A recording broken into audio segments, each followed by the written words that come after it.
Pemirsa, harga emas kembali mencetak rekor tertinggi baru di atas level 4.100 dolar Amerika Serikat pada Selasa, didorong oleh meningkatnya ekspektasi pemangkasan suku bunga oleh The Fed di bulan Oktober serta melonjaknya permintaan aset aman di tengah ketegangan dagang antara Amerika dan China.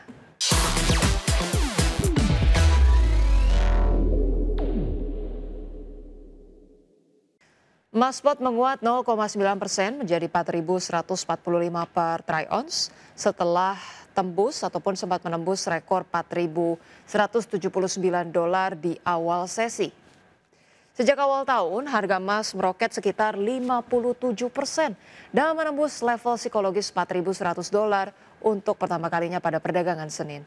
Lebih lanjut, Bank of America dan Societe Generale memproyeksikan harga emas dapat mencapai 5.000 dolar per troy ounce pada 2026, sementara saat ini pasar memperkirakan pemangkasan suku bunga 25 basis poin oleh The Fed pada pertemuan Oktober, dengan kemungkinan penurunan serupa pada Desember.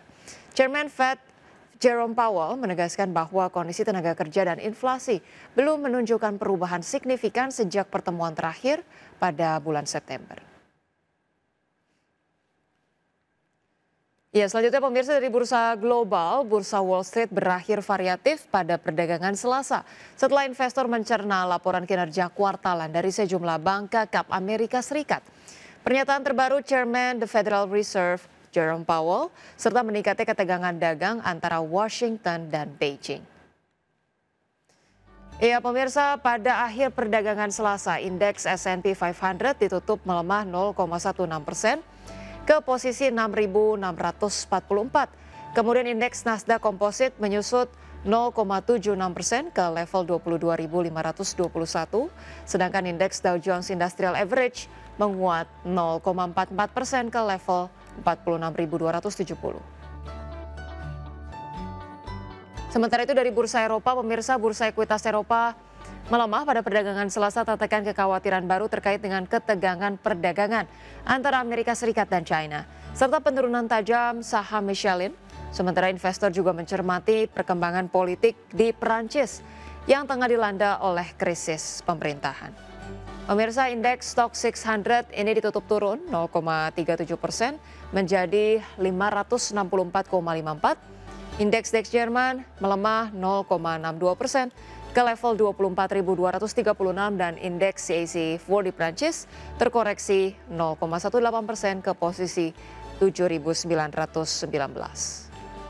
PT Pantai Indah Kapuk 2 TBK akan menghimpuni dana segar maksimal 16,7 triliun rupiah dari rights issue. Ya, adapun dana hasil right issue akan digunakan untuk menambah penyertaan saham pada beberapa entitas anak serta untuk mempercepat pengembangan lahan milik entitas anak lain. PT Pantai Indah Kapuk 2 TBK bakal menghimpun dana segar maksimal 16,7 triliun rupiah dari rights issue usai meraih persetujuan dalam RUPS LB pada 9 Oktober 2025.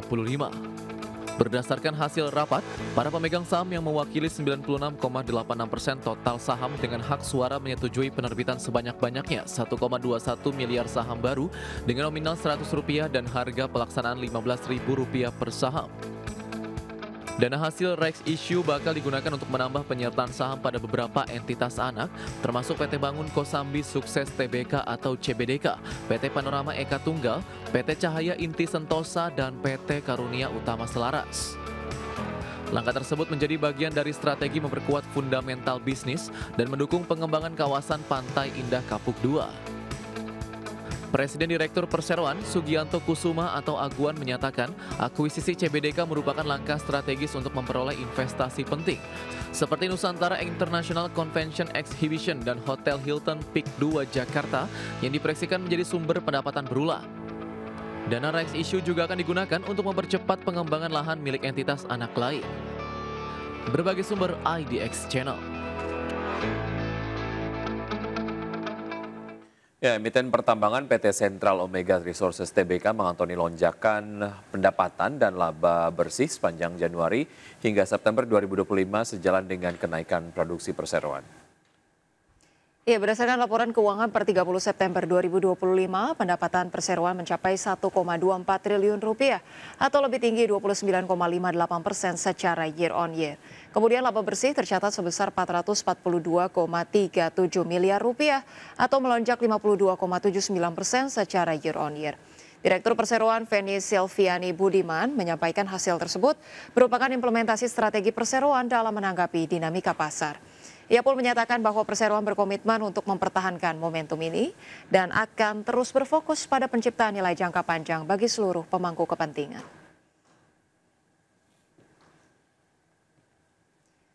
Pemirsa, kinerja keuangan Hotel East Park Yogyakarta tergelincir pada kuartal ketiga tahun ini. Ya, pendapatan dan laba perusahaan kompak tertekan hingga akhir September 2025. PT East Park Hotel Tbk atau EAST melaporkan laba tahun berjalan sebesar 20,98 miliar rupiah hingga akhir kuartal 3 2025, turun 10,02% dari periode yang sama tahun lalu sebesar 23,32 miliar rupiah. Laba per saham dasar turut menyusut dari Rp5,65 menjadi Rp5,09 per saham.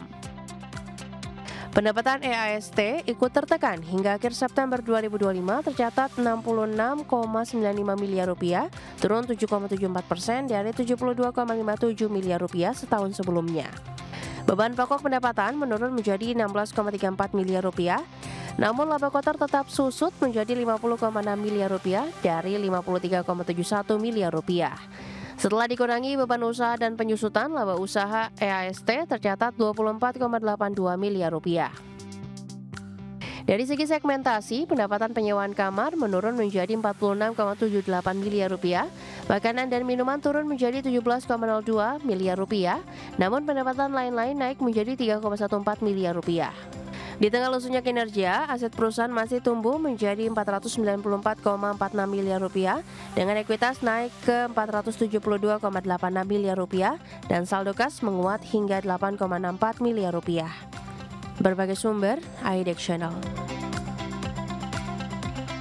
Pemirsa, Chairman The Federal Reserve Jerome Powell mengisyaratkan bahwa akhir dari upaya mengurangi ukuran neraca keuangan Bank Sentral atau quantitative tightening sudah mulai terlihat.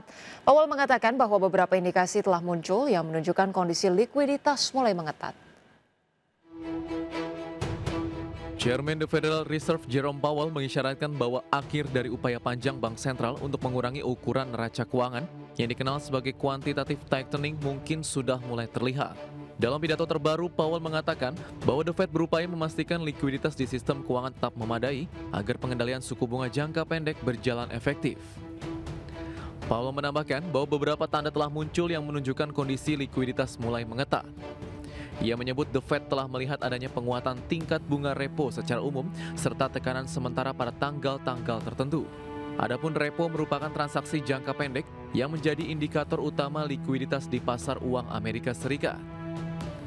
Kenaikan suku bunga repo biasanya menandakan berkurangnya ketersediaan dana antar bank. Sebagai catatan, program quantitative tightening telah berlangsung sejak tahun 2022 sebagai bagian dari upaya The Fed untuk mengurangi likuiditas berlebih yang sebelumnya disuntikan ke pasar selama pandemi COVID-19. Pada masa pandemi, The Fed melakukan pembelian besar-besaran surat utang pemerintah Amerika Serikat dan surat berharga berbasis hipotek guna menstabilkan pasar keuangan dan menstimulasi ekonomi saat suku bunga acuan mendekati nol. Berbagai sumber IDX Channel.